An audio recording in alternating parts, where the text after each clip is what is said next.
कृष्णाय वासुदेवाय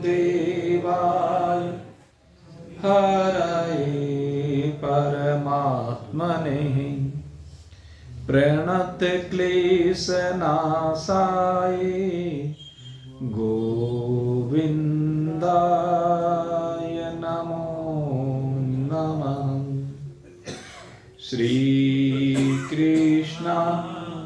नमो नमः। सद्गुरुदेवाय नमो नमः।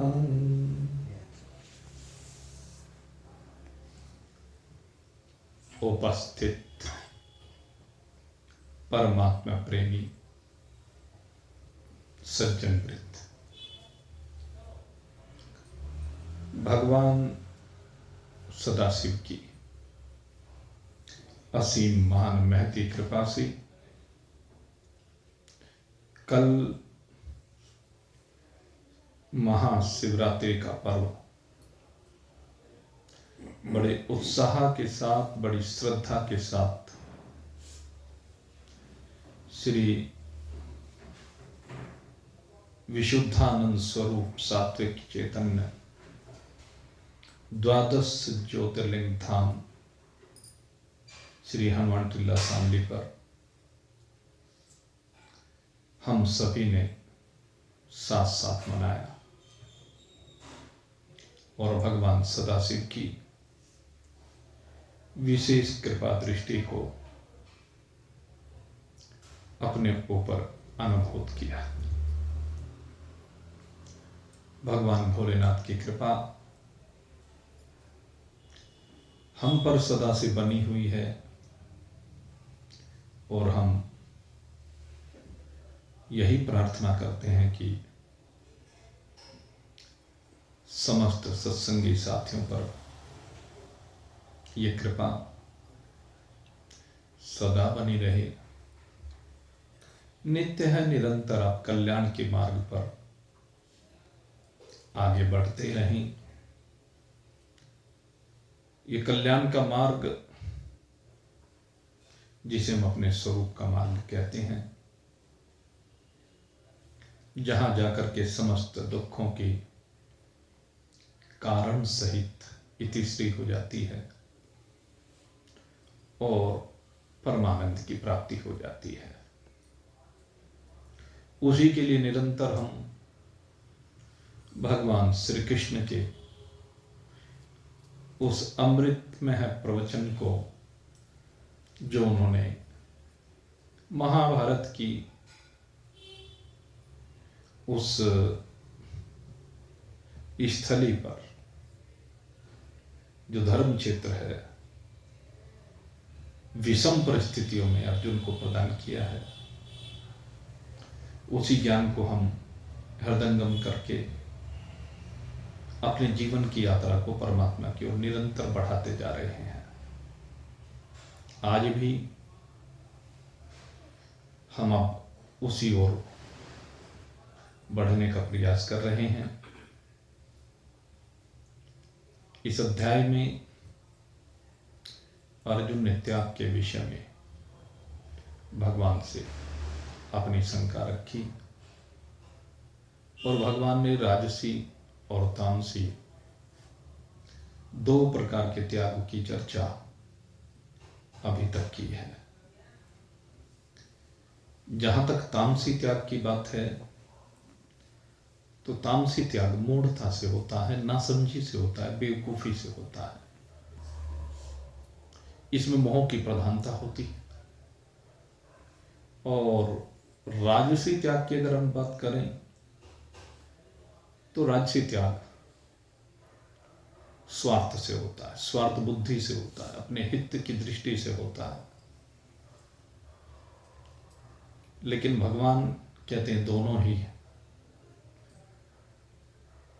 बार बार जन्म और मरण को प्राप्त कराने वाले हैं।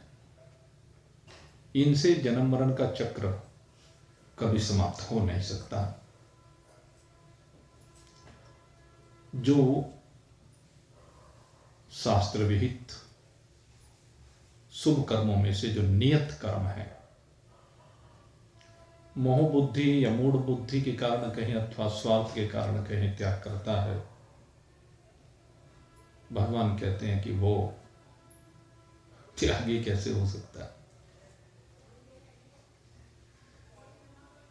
इन कर्मों का त्याग अगर कोई भी करता है तो कर्तव्य मार्ग से पीछे हटता है। इसलिए इन कर्मों के त्याग की आवश्यकता नहीं है। अपितु भगवान बता रहे हैं कि वास्तव में त्याग किस चीज का करना है।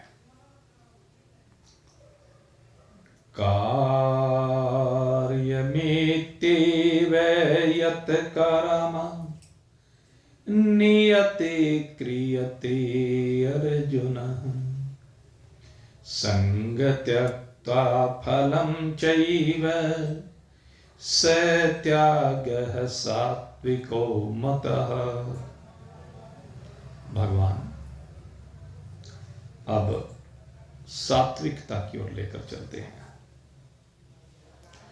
और यहां पर त्याग की बात तो की गई है, लेकिन कौन से त्याग की बात की गई? यहां कर्मों के त्याग की बात नहीं की गई है। भगवान कहते हैं कार्यमित्येव यत् कर्मः नियतम क्रियते अर्जुन। कहते हैं जिस जिसके लिए नियतम क्रियते अर्जुन। हे अर्जुन, जिस जिसके लिए जो जो कर्म नियत किए गए हैं उसको वैसा करना ही चाहिए। अगर कोई साधु है तो साधु के लिए जिन कर्मों को नियत किया गया उसे वह करना चाहिए।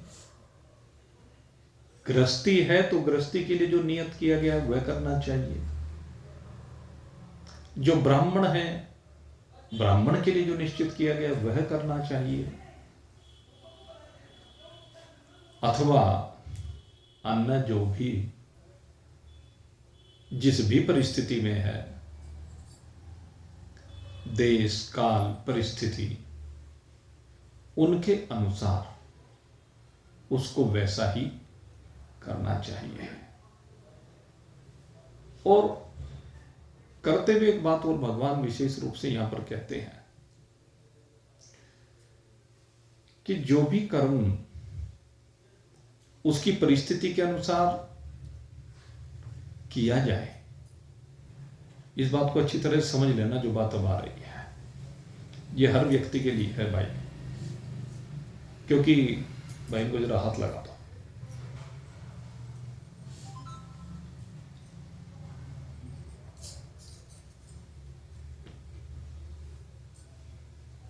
भगवान जो बात कह रहे हैं ना, अब ये बात बहुत महत्वपूर्ण बात कह रहे हैं कि जिसके लिए जो काम निश्चित किया गया है वो कैसे होना चाहिए। भगवान कहते हैं आलस्य का परित्याग करके होना चाहिए। सबसे पहली बात तो यह है, प्रमाद का त्याग होना चाहिए। दूसरे, जो हम कर्मों की उपेक्षा कर देते हैं। जो सत्संगी होते हैं, जरा सा कुछ थोड़ा सा कुछ समझना शुरू किया और थोड़ा सा समझते ही उनके अंदर उपेक्षा आ जाती है। हम तो बहुत बड़े ज्ञानी बन गए। उनके अंदर थोड़ी सी समझ होती है, बहुत ज्यादा नहीं होती अभी। शास्त्र को समझना इतना सरल नहीं है भाई, और शास्त्र को जीना सबसे बड़ी बात तो यह सबसे कठिन है। अब शास्त्र के सिद्धांत को तो पढ़ लिया, लेकिन शास्त्र को जीवन में उतारा नहीं, उल्टे कर्मों की उपेक्षा कर दी। हम जीवन मुक्ति जिस महान पुरुष को प्राप्त हो गई है, जो सत्वापत्ति नाम की चौथी अवस्था में विराजमान है, शुभेच्छा विचारणा तनवानसः, इन साधनों से आगे बढ़ते हुए सत्वापत्ति यानी अपनी स्थिति में विराजमान है।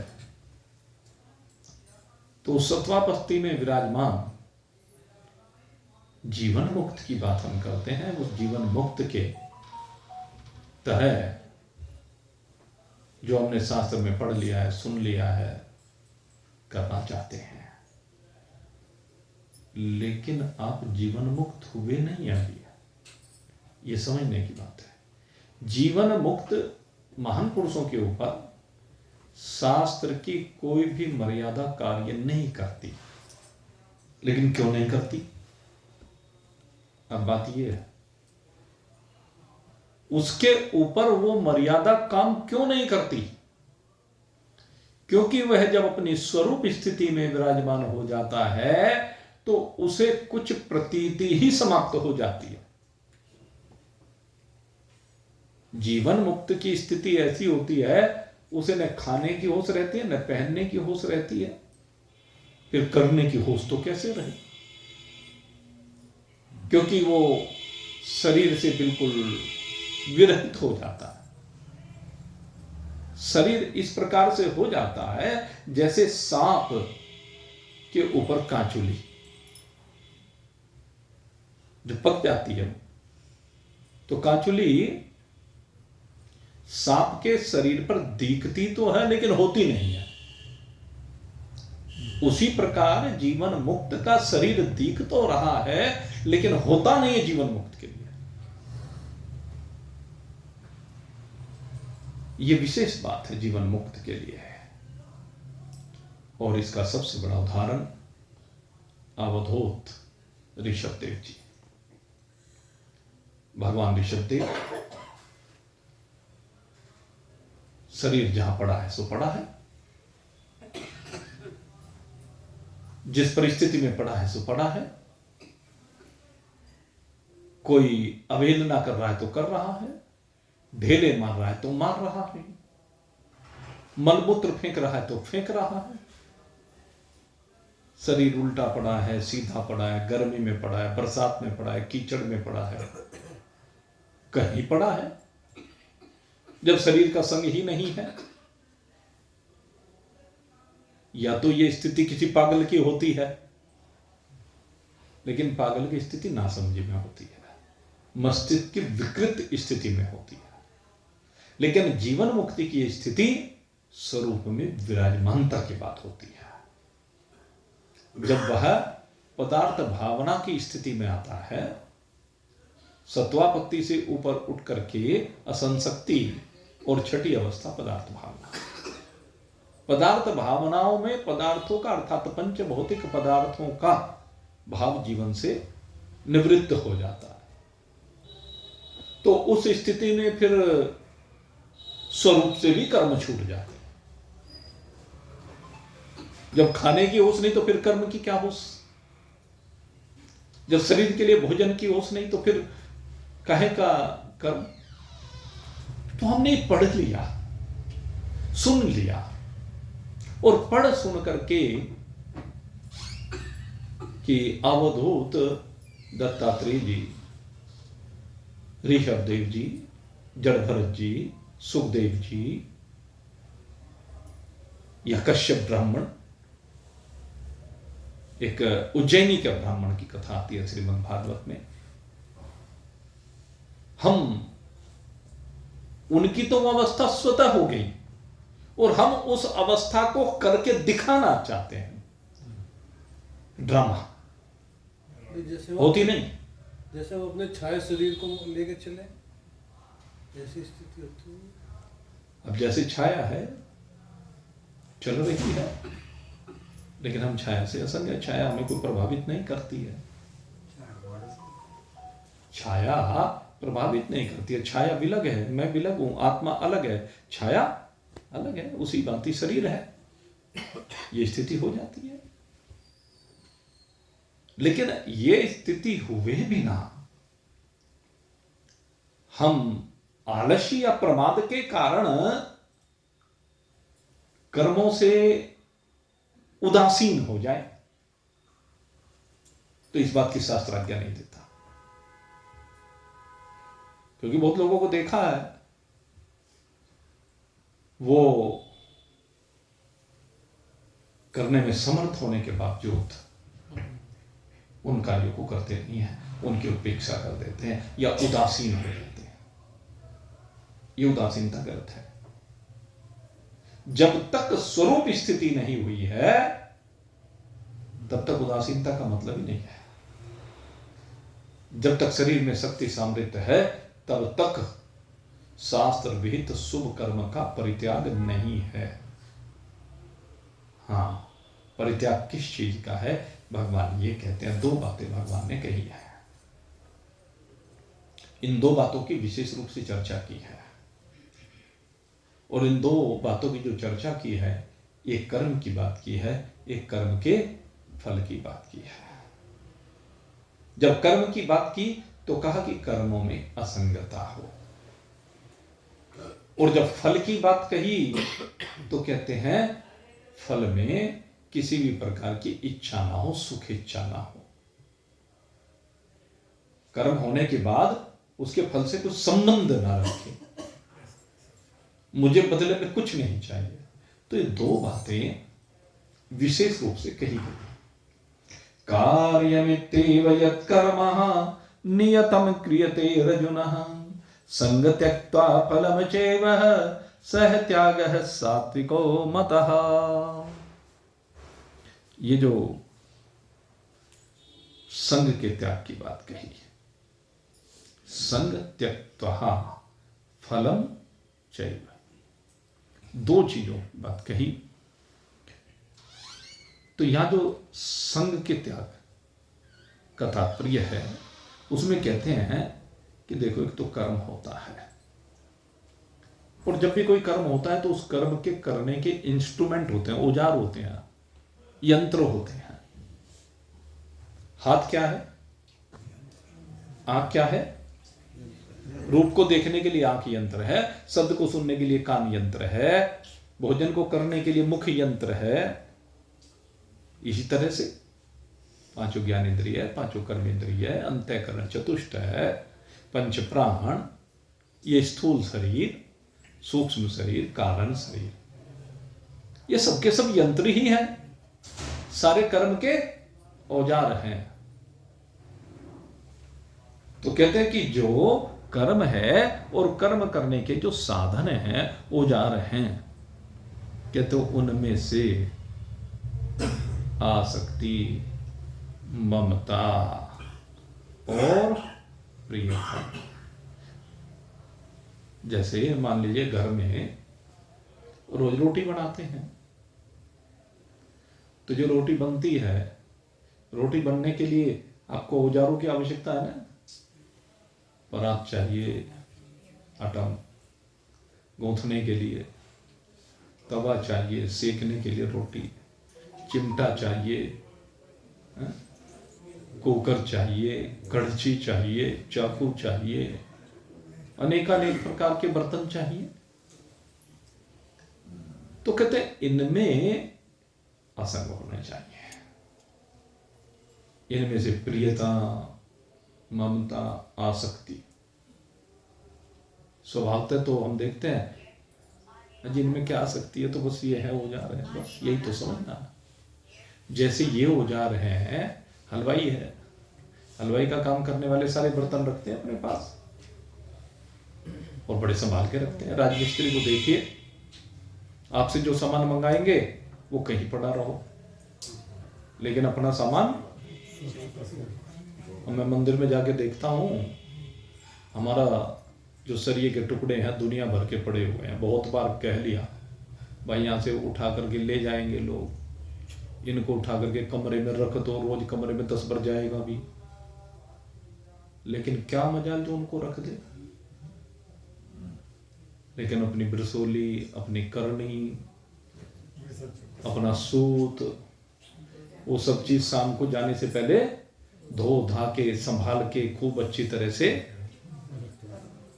कारण उनमें प्रियता है, उसे अपना मान रखा है। ऐसे ही हम अपने शरीर में कुछ हो जाए तो बड़े परेशान होते हैं, और दूसरे के शरीर में दूसरे के शरीर में कुछ होता है तो हमारी वो प्रियता, ममता, आसक्ति नहीं होती है। अपनी बताने लगे। उल्टी उसकी सुनने के बजाय अपनी बताने लगता है। ये बात ठीक है। तो यहां इस बात को समझा रहे हैं, अरे भाई, जैसे दूसरे की ऐसी अपनी, जैसे दूसरे में असंगता ऐसे अपने में असंगता। ये है असंगता। जैसे दूसरे को उपदेश देते हैं, उसने बहुत बढ़िया काम किया और उसके बदले भी जिंदगी खराब हो रही है, खराब चल रही है, कहने रे भाई पता नहीं कब कालिया दिया आगे आ रहा है, चल पाप कट रहे हैं, दूसरे को कह दिया। और जब अपने पे आके पड़ती है तो रोते हैं। अपने पे जब दुख आता है तो आदमी रोने लगता है, क्योंकि अपने में वो असंगता नहीं है, अपने में आसक्ति घुसी हुई है, प्रियता घुसी हुई है, ममता घुसी हुई है। जिस तरह दूसरे को समझते हो, अपने को भी ऐसे ही समझना है। ये है समता। जब दूसरे को कह देते हो कि तेरे प्रारब्ध का फल आ रहा है, कोई बात नहीं, सहज भाव से सहन कर, तो अपने को भी ये मान लो ना। यही तो है अध्यात्म। ये जो अध्यात्म की शिक्षा यही सिखा रही है, ये जीवन जीने की कला यही सिखा रही है। तो बिल्कुल असंग हो जा। कच्चा नखून कट जाए तो कष्ट होता है, पक्का नखून कट जाए तो होता है क्या कष्ट? किसी को कष्ट नहीं होता। अगर पक गए तो कष्ट नहीं होगा, कच्चे हो तो कष्ट होगा। अगर समझ कच्ची है तो कष्ट होगा, और समझ पक्की है तो कष्ट नहीं होगा।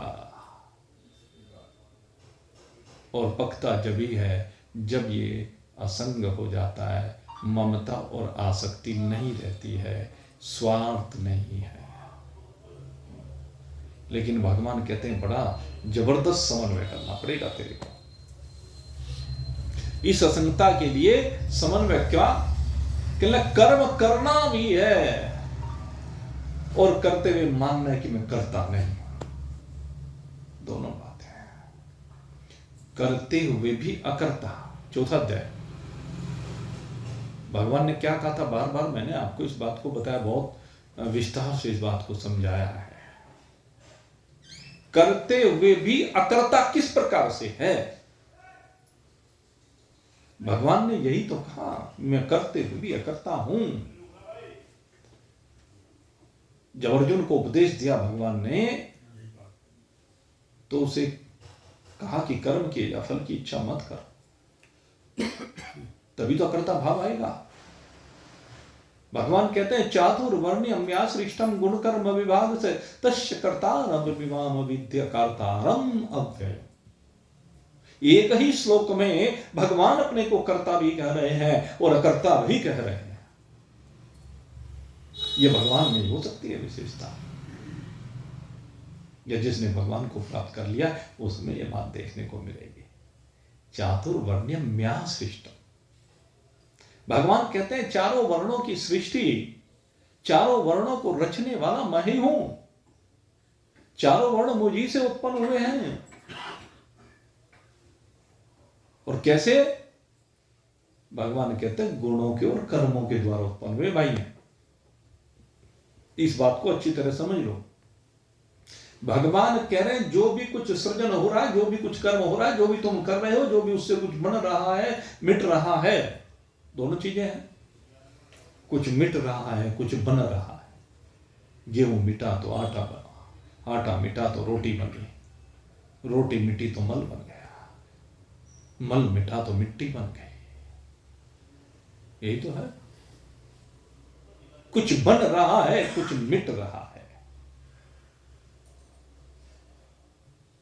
भगवान कहते हैं कि ये सब कुछ जो हो रहा है वो किसके द्वारा हो रहा है? ये सारे का सारा रूपांतरण गुण कर्म विभाग से। कहते तीन जो ये गुण हैं, सतोगुण, रजोगुण, तमोगुण, इन तीनों और साथ में कर्म, क्योंकि इन गुणों के द्वारा ही कर्म होते हैं। जैसी जिसकी प्रवृत्ति होगी, जैसी गुणात्मक प्रवृत्ति होगी, वैसा ही कर्म होगा। प्रकृति के अनुसार ही तो कर्म होगा। तो गुणों के माध्यम से ही कर्मों का विभाग होता है। जिसकी जैसी प्रकृति होती है उस प्रकृति के अनुसार ही उसका विभाग कर दिया। चातुर्वर्णम, चारों वर्णों का विभाग क्या है? कहते प्रकृति के अनुसार जिसका जैसा कर्म है वैसा ही उसको नाम दे दिया गया। पढ़ने और पढ़ाने का जो कार्य करे, शिक्षा देने का जो कार्य करे उसको ब्राह्मण कहते हैं। जो ब्रह्म विद्या का प्रकाश करे उसको ब्राह्मण कहते हैं। तो यह कर्म है। ब्रह्म विद्या को प्रकाशित करने वाला ब्राह्मण, क्षेत्र की रक्षा करने वाला क्षत्रिय, जो क्षेत्र की रक्षा में तत्पर रहता है, अपने क्षेत्र को बचा करके रखता है। किसान अपने खेत को चूहों से बचाता है, चिड़ियों से बचाता है, बंदर भालू से बचाता है, नीलगाय से बचाता है, रक्षा करता है ना। इसी प्रकार से देश के जो सैनिक हैं वो सीमाओं पर खड़े होकर के दूसरी ओर से आने वाले इन पशु पक्षियों से देश की सीमाओं की रक्षा करते हैं, वो क्षेत्र की रक्षा करते। इसी तरह से आप अपने घर की रक्षा करते हैं। अपना अपना जो जिसका घर बना रखा है उसकी रक्षा करते हैं कि कोई चोर डाकू ना जाए, कुत्ता बिल्ली गधा घोड़ा कुछ आ ना जाए, उनसे सबसे रक्षा करते हैं ना। तो इसलिए वो जो ये कर्म है ये क्षत्रिय कर्म है, सारे करते हैं। प्रत्येक व्यक्ति ब्रह्म ज्ञान की भी चर्चा करता है। कोई भी व्यक्ति देख लीजिए, माता पिता जब बच्चों की बात होती है तो बच्चों को शिक्षा देते हैं कि नहीं देते हैं, उपदेश देते हैं कि नहीं देते हैं, क्या उचित है क्या अनुचित है उसका उपदेश देते हैं कि नहीं देते हैं। ये शिक्षा देने के कारण से वो ब्राह्मण कहलाता है। शिक्षा का कर्म है, रक्षा का कर्म है। और अच्छा कौन सा ऐसा है जो वैश्य ना हो? धरा पर कोई भी ऐसा प्राणी नहीं है जो वैश्य ना हो। मनुष्य की बात नहीं कर रहा हूं मैं, प्राणी की बात कर रहा हूं। अन्य चीजों में तो कहा जा सकता है कि मनुष्य, लेकिन मैं कहता हूं धरा पर कोई ऐसा प्राणी है ही नहीं जो वैश्य का कार्य ना करता हो। वैश्य का कारण क्या है? वैश्य का कार्य क्या है? कि पोषण। बताओ कौन सा प्राणी ऐसा है जो पोषण नहीं करता? अपना पोषण नहीं करता, अपने बच्चों का पोषण नहीं करता, सब करते हैं। चौथी बात आती है सेवा की। अपने अपने तरीके से सब सेवा कर रहे हैं। एक डाकू भी सेवा करता है किसी जगह पर, एक कसाई भी किसी जगह पर सेवा करता है। कैसे करता है? जरा कसाई के डाकू के व्यवहार को उसके परिवार में देखो, अपने बच्चों के प्रति देखो, अपने बच्चे की सेवा करता है कि नहीं करता है, उसके लिए सब चीज का प्रबंध करता है कि नहीं करता है। हर व्यक्ति इस मनुष्य शरीर में जो भी है वो किसी न किसी रूप में किसी न किसी की सेवा कर ही रहा है। तो सबके अंदर बैठा हुआ है सेवक भाव। तो भगवान इसी को कह रहे हैं चातुर्वर्ण्यम या श्रेष्ठम गुण कर्म विभाग से। कहने लगे यो भी कुछ कर्म हो रहा है, ये सब कैसे हो रहा है? गुणों के द्वारा हो रहा है भाई। ये जिसका जैसा गुण है उसी के अनुसार वो शिक्षा दे रहा है, उसी के अनुसार वो अपने क्षेत्र की रक्षा कर रहा है, उसी के अनुसार वो पोषण कर रहा है, उसी के अनुसार वो सेवा कर रहा है, प्रकृति के अनुसार। तमोगुणी व्यक्ति भी अपने को शिक्षा देने वाला। और देख लो ऐसे लोग तो आपको संसार में हर कोने पर बैठे हुए मिलेंगे, जो जहां जहां भी पंचायतें जमती हैं वहां पर सारी दुनिया का हिसाब किताब होता है भाई। जहां भी 10-20 लोग इस तरह के बैठ जाएं वहां सारी दुनिया का लेना देना हो जाता है। खूब चर्चा होती है। खूब चर्चा होती है, सब चीजों की चर्चा होती है। गुण कर्म विभाग सह, यह है गुणों का और कर्मों का विभाग। अब भगवान कहते हैं तस्य कर्तारमपि माम अविद्धि। एक तरफ भगवान कह रहे हैं कि इस सब का कर्ता तू मुझे जान, तस्य कर्तारम अपि माम अविद्धि। कितनी बड़ी बात कही भगवान ने कि इस सब का कर्ता मैं हूं, सारे ब्रह्मांड का कर्ता मैं हूं, सारे ब्रह्मांड का रचयिता मैं हूं। लेकिन कैसे? कहते गुण और कर्मों के माध्यम से हूं, संसार को दिखने के लिए हूं। संसार जब देखता है तो संसार ये देखता है कि सारे ब्रह्मांड की संरचना राम जी ने की है। लेकिन भगवान कहते हैं अकर्तारम अव्ययम, ये है भगवान का उपदेश। कहता है ये सब कुछ होते हुए मैं तो अकर्ता हूं भाई। मेरी दृष्टि से देखोगे तो मैं अकर्ता हूं, संसार की दृष्टि से देखोगे तो करता हूं भाई। यही ज्ञानी की पहचान है। अज्ञानी की दृष्टि में ज्ञानी सब कुछ करता हुआ दिखाई देता है, और ज्ञानी की दृष्टि में ज्ञानी कुछ नहीं करता। वो कहता मैं अकर्ता हूं, मैं कुछ नहीं करता। करने वाला कौन है? कहते गुण और कर्मों का विभाग, ये औजार, ये करने वाले तो ये हैं, मैं कौन करने वाला हूं? मैं करता हूं ही नहीं, क्योंकि मैं अनासक्त हूं, मैं असंग हूं। चातुर्वर्ण्यम्याश्रेष्टं गुणकर्म विभाग सह, तस्य कर्तारमपि माम वेद्धि अकर्तारम अव्ययम। मैं बिल्कुल अव्यय हूं। अव्यय क्यों कहा भगवान ने अपने आप को? कहते सब कुछ करने के बाद, सब कुछ हो जाने के बाद भी मेरा कुछ घटता बढ़ता नहीं है। देखो इतना बड़ा ब्रह्मांड कहां से प्रकट किया भगवान ने? हम कहते हैं प्रकृति से पांचों भूत आगे बने उनसे, लेकिन ये जो पांचों भूत प्रकृति से बने, वो प्रकृति कहां से बने? उस प्रकृति का अस्तित्व कहां है? कि वो भगवान की अभिन्न शक्ति है, भगवान में ही है।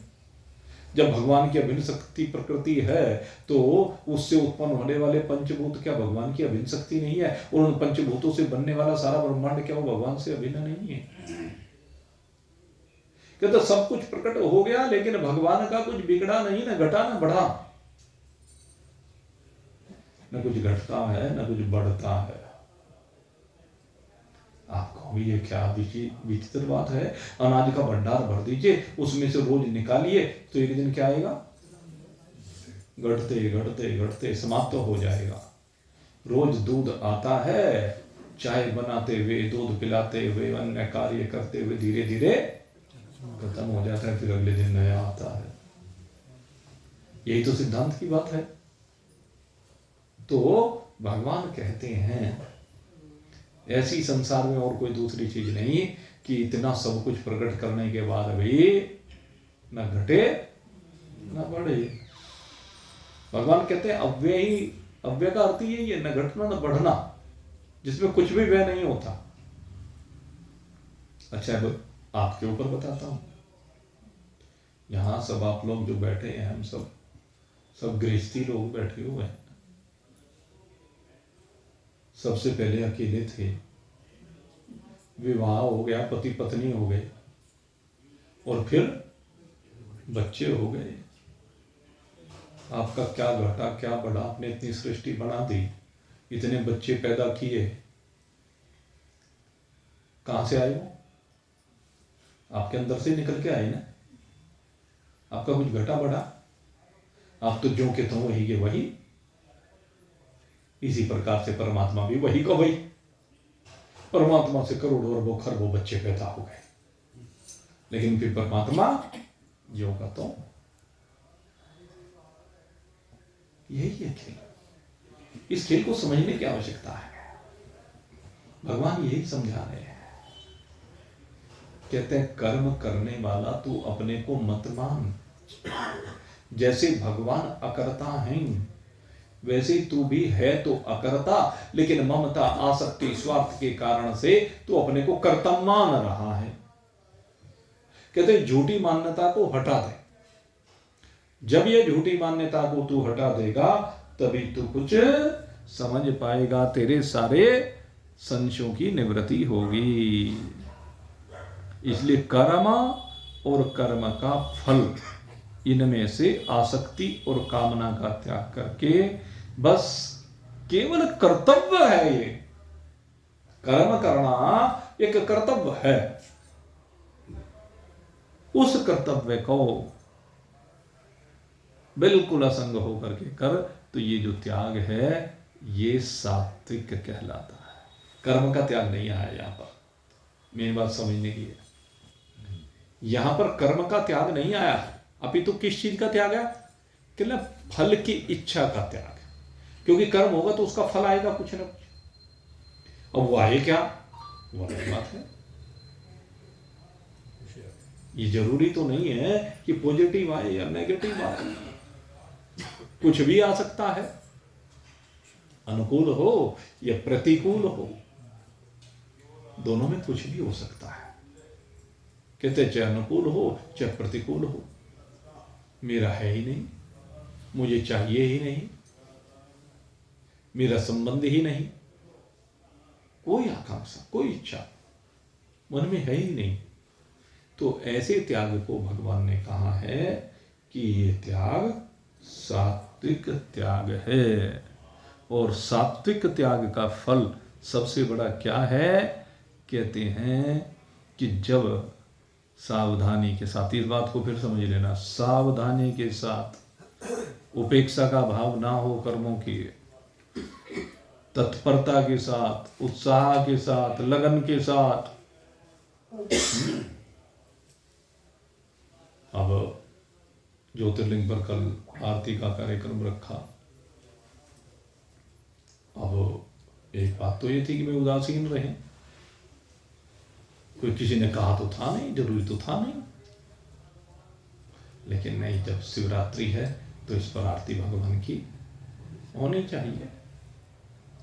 जब ट्रस्ट ने भगवान का आह्वान किया है, इन ज्योतियों को यहाँ पर विराजित किया है, तो जो ट्रस्टी हैं, भले अब कोई चाहत ना हो, लेकिन उनको जो पर्व है वो मनाने ही चाहिए, ये आवश्यक है, और वो उत्साह से मनाए, बड़े श्रद्धा से मनाए, समर्पित भाव से मनाए, ये भाव होना चाहिए। भगवान यही बात समझा रहे हैं कि तत्परता के साथ, विधि के साथ, लेकिन निष्काम हो, कोई चाहत ना हो, ऐसा जो भाव है वो सात्विक भाव होता है। और इस सात्विक भाव में सबसे बड़ी बात क्या है कि जब कर्मों से संबंध विच्छेद हो जाता है तो फिर ये आपको अपने स्वरूप परमात्मा की प्राप्ति कराने वाला होता है। इसलिए कर्मों में, इसलिए सात्विकता में कर्मों का त्याग नहीं कहा गया है।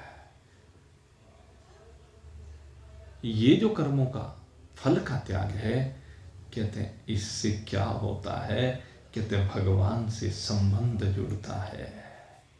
भगवान का जप, भगवान का ध्यान, भगवान का कीर्तन, भगवान का पूजन, ये सेवा भाव भगवान ने आपको दिया है, तो मुझे भगवान की सेवा करनी है, ऐसा समझकर करना चाहिए। हमने देखा बहुत से लोग जाते हैं, शिव जी महाराज की पिंडी को पकड़ के बैठ जाते हैं और दबाते हैं खूब। एक तो होता है पत्थर, पत्थर को दबा रहा है, पागल हो गया है, और एक क्या कहता है, ये पत्थर नहीं, ये शंकर भगवान है, और मैं शंकर भगवान के चरण दबा रहा हूं। उनका भाव होता है कि मैं शंकर भगवान की सेवा कर रहा हूं। तो ये भाव है। हमने कल भी देखा, आरती चल रही थी, उसके बाद भी कई लोग जा कर भगवान शंकर के पैर दबाते हैं। बड़ी अच्छी बात है, बड़े अच्छे भाव की बात है। यद्यपि मर्यादा भी होनी चाहिए और थोड़ा सा ख्याल भी रखना चाहिए कि कहीं पैर दबाते हुए नखून न मारते। भाई दिखता नहीं लोगों को, हमने तो क्या होता है, हम तो रोज झेलते हैं और कथाओं में विशेष रूप से झेलते हैं। जब कथाओं में लोग आकर के चरण स्पर्श करते हैं, भाई नखून पहले लगते हैं, उंगली बाद में लगती है।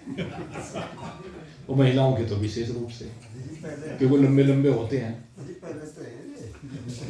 वो, क्योंकि लंबे लंबे नाखून।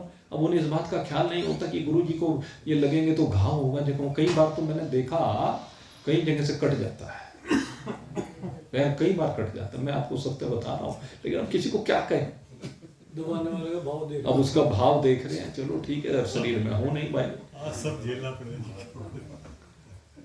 तो इसलिए थोड़ा सा भाई ख्याल भी रखना चाहिए। और ये जो नाखून रखने की प्रकृति है ना, ये प्रकृति दैविक नहीं है, आपको बताते हैं। ये जो आजकल बनावटी, दूसरे को सुंदर दिखाने के लिए आजकल तो बनावटी भी लगाने लगे, लंबे लंबे।